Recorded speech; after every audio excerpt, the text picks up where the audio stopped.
Hello दोस्तों, SMC पर एक बार हम फिर से आ गए हैं आपके लिए लेकर क्लास 11 का परमुटेशन कॉम्बिनेशन का एक्सरसाइज नंबर 7.1।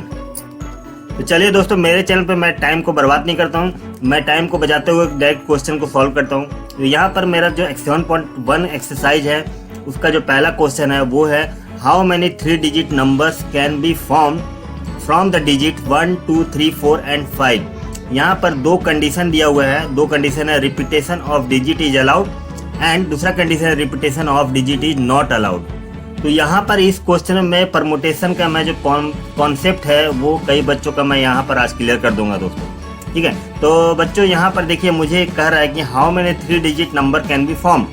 3 डिजिट का मुझे नंबर बनाना है, लेकिन यूज करना है ये 5 नंबर्स को, यानी कि 1 को, 2 को, 3 को, 4 को और 5 इन नंबर को यूज करना है और मुझे 3 डिजिट का नंबर बनाना है, ठीक है।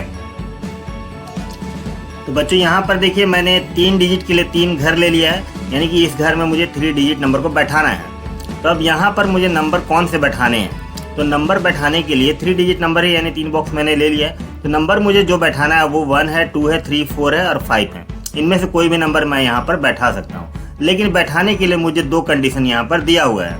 जैसा कि पहला कंडीशन आप यहाँ पर पढ़ेंगे, repetition of digit is allowed, यानी कि ये जो नंबर्स है 1, 2, 3, 4, 5, इनमें से कोई भी नंबर को मैं यूज कर सकता हूँ। और रिपीटेशन यानी कि उसको रिपीट भी कर सकता हूँ। अगर मैंने इनमें से कोई भी एक नंबर, सपोज मैंने यहाँ पर 5 को यूज कर लिया है, ठीक है, 5 यूज कर लिया है, तो ऐसा नहीं है कि मैं दोबारा इसे यूज नहीं कर सकता हूँ। मैं यहाँ पे भी 5 ले सकता हूँ और यहाँ पे भी 5 ले सकता हूँ, क्योंकि यहाँ पर लिखा हुआ है कि repetition of digit is allowed. तो मैंने ये जस्ट आपको समझाने के लिए कहा था दोस्तों, समझाने के लिए कहा था, इसलिए अब यहाँ पर मैंने कि हमको ये पहला बॉक्स है, इसमें से हम ये 5 में से कोई भी नंबर ले सकते हैं। यानी कि इस बॉक्स को भरने के लिए हमारे पास कितने ऑप्शन है, यहाँ पर हमने भरने के लिए से हमारे पास 5 वेज है, यानी 5 तरीकों से हम यहाँ पर भर सकते हैं। कोई भी नंबर हम ले सकते हैं, इसमें 1 ले सकते हैं, 2 ले सकते हैं, 3 ले सकते हैं, 4 या 5 ले सकते हैं, ठीक है।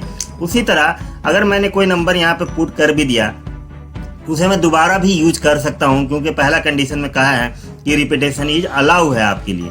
तो यहाँ पे भी हम कोई भी नंबर इसमें से ले सकते हैं। तो इसके लिए भी जो है मेरे पास, इसके लिए जो है ये यहाँ के लिए भी जो है मेरे पास 5 तरीके होंगे और इसके लिए भी मेरे पास 5 तरीके होंगे। यानी कि कुल तरीके कितने हो गए, 5 × 5 × 5, यानी कि 125 तरीकों से हम 3 डिजिट नंबर को बना सकते हैं। ये हुआ मेरा पहला आंसर। तो चलिए अब हम बात करते हैं दूसरे क्वेश्चन की, जिसमें repetition of digit is not allowed. अब इसमें जो है आपको डिजिट को रिपीट करने का मौका नहीं दिया जाएगा। मतलब है कि आपने अगर इन 5 में से, यानी कि 1, 2, 3, 4, 5 में से कोई नंबर अगर किसी बॉक्स में डाल दिया है, तो उस नंबर को आप उस डिजिट को आप दूसरे बॉक्स में नहीं डाल सकते हैं। यानी कि अगर आपको इसमें से भरना होगा तो पहले बॉक्स में भरने के लिए आप इसमें स्वतंत्र है कि आप कोई भी नंबर को, कोई भी डिजिट को चूज कर सकते हैं। यानी कि इसको भरने के लिए मेरे पास 5 तरीके हैं, 5 वेज है, ठीक है। लेकिन अगर मैंने मान लिया कि इसमें मैं 2 भर देता हूँ, 2 डिजिट को भर देता हूँ, तो अब ये 2 को मैं दोबारा यूज नहीं कर सकता हूँ, ठीक है। तो यूज नहीं कर सकता, यानी कि एक नंबर को मैंने यहाँ पे फिक्स कर दिया है।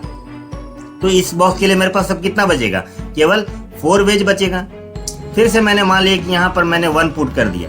अब देखिए 2 डिजिट मैंने यूज कर लिया, तो इसके लिए कितना ऑप्शन बचेगा, इसके लिए मेरे पास केवल 3 ऑप्शन बचेगा, क्योंकि यहाँ पर नंबर को हम डिजिट को जो है रिपीट नहीं कर सकते हैं। तो अब देखा जाए तो कितना तरीकों का, ये 3 × 4 × 5, तो 3 चौके 12 25 60 वेज, यानी 60 तरीकों से हम इस बॉक्स को भर सकते हैं जब हमको कि डिजिट को रिपीट नहीं करना है, नॉट अलाउड है, ठीक है। तो आई होप मैंने repetition of digit and repetition is not allowed वाला क्वेश्चन का कॉन्सेप्ट आपको यहाँ पे क्लियर कर दिया होगा।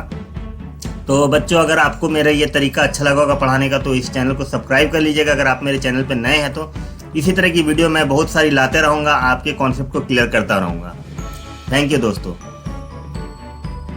और दोस्तों, इस वीडियो का अपने दोस्तों के पास, अपने सहपाठी के पास भी जरूर भेजिएगा, ताकि वो भी इसे पढ़कर इसका लाभ उठा सकें। धन्यवाद दोस्तों।